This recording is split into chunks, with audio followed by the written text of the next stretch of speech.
legal liability insurance sa mga establishmento na may 100,000 pesos pataas na kapital isinusulong sa lalawigan ng La Union. Para sa detalye kasama natin Idol Jam Victorio. 104.7 IFM Report.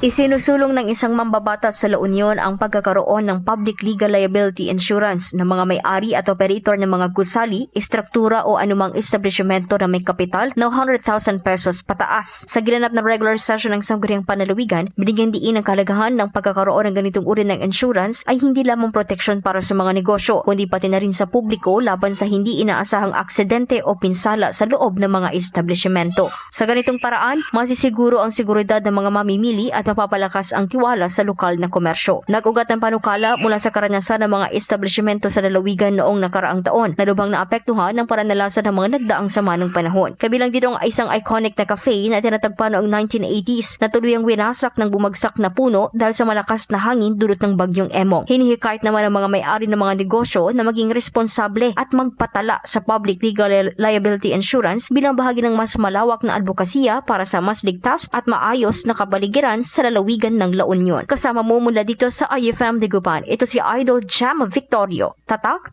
IFM. IFM News. IFM News. IFM News.